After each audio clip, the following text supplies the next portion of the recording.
Yep. Hey, boy, look, it's Big 618Cs, man. We got Ye on the table today, boy. That boy, his pockets hurting. That's just my opinion. His pockets hurting. Hey, my pockets hurting too, but they ain't his ain't hurting like mine. May not be hurting like yours either, but his pockets hurting, bro. He had to apologize to them people. They didn't cut their water off. I don't even know, bro. I I understood where Ye was going, but obviously he forgot one of the 48 laws of power, bro. You can't enter a war that you can't win, bro. So let's check this out, man. Cause Ye done submitted. They done beat Bay Boy in the submission, G. Ye done submitted, bro. They done beat him into submission. It's bad. Let's check it out. He took out a full-page ad in the Wall Street Journal and presented an open letter called "To Those I've Hurt." By the way, there are reports that a full-page ad in the Wall Street Journal costs north somewhere between $200,000 to $250,000. What are we doing wrong? I thought the newspaper business was going out. But in this letter, he is addressing a lot of the controversial things, not all of them, but many of them that he has said, as he puts it, over the last 10 years. And he's going back to the car accident he had, I guess, about 25 years ago now. So in the letter, he says, 25 years ago, I was in a car accident that broke my jaw and caused injury to the right frontal lobe of my brain. I lost touch with reality. Things got worse the longer I ignored the problem. I said and did things I deeply regret. It does not excuse what I did, though. I'm not a Nazi or an anti-Semite.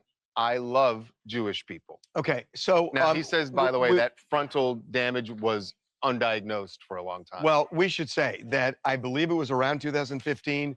Kanye was put on an involuntary psychiatric hold. He was diagnosed with, at that point, with bipolar disorder. So I'm not sure how that plays into the car accident, but we have seen Kanye go off the rails in this very office and having an episode. So what he is saying is, look, this was me not being me, and I'm out of the fog, and I'm sorry for what I did, and I don't feel the way I said I felt. And by the way, credits Bianca, his wife, in helping him get to this point. We have heard him make, not to this level, but we've heard him make apologies for some of this stuff before. Only to have him then make a, Heil Hitler music video. Well, but at the same time, you can't rely on any of it. You may not be able to rely on it, but there's nothing to rely on. You either accept it or you don't. Hey, and I'm with Harvey on that, bro. You either accept it or you don't. Like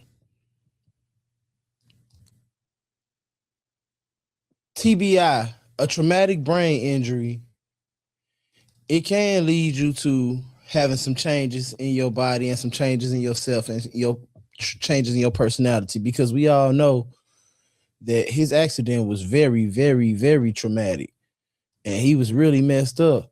So I can understand that, bro, go off the rails and he be unmedicated, but at the same time, being unmedicated, that's probably when he feel the most powerful or the most creative, when he unmedicated. But that's also when he go off the rails, you know what I'm saying? And having that much power, that much money, it's probably hard for the people around you to make you take your medication or to make you stay medicated or to even reel you back in when you go off the rails. And that's dangerous,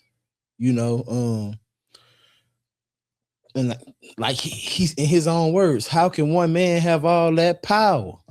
You know what I'm saying? Like, it's dangerous. And so, but I saw this coming, y'all remember he went and kissed the Jewish man hand. Let me see. He had to go and see the rabbi, had to go see the big boss, the HJIC. He had to go see him, you know what I'm saying? He had to go see the HRIC, the head rabbi in charge, bro. He had to go see him, dog, and he had to submit. Y'all remember that, right? Here with you today and just take accountability. I was dealing with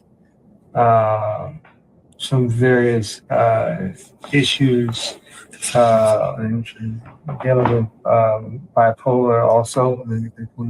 So it would take the ideas I had and have me take them to an extreme where I would forget about the protection of the people around me and myself.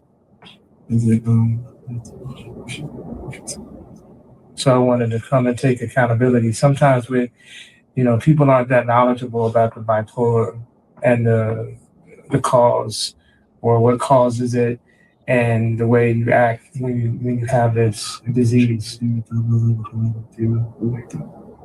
So it's like if you left the house and you left your kid at the house and your kid went and messed up the kitchen and messed up the garage, messed up the living room. Now when you get back, it's your responsibility because that's your child. And that's the way I look at it. It's like I gotta go clean up the kitchen, I gotta clean up the living room, I gotta clean up the garage. Yeah, and it's a big deal for me as a man to come and take accountability for all the things that I've said. And I really just appreciate you embracing me with open arms and allowing me to make amends. And this is the beginning and the first steps and the first brick by brick to build back the strong walls. He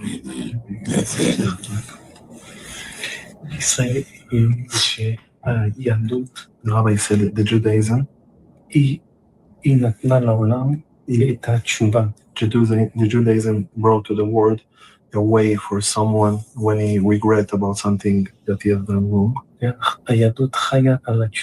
And the Jews live on this way of if someone did something wrong, he can regret and fix it. And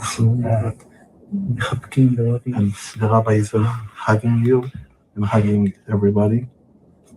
And God willing, and from now on, strong things and good things, and only good. You are a very good man.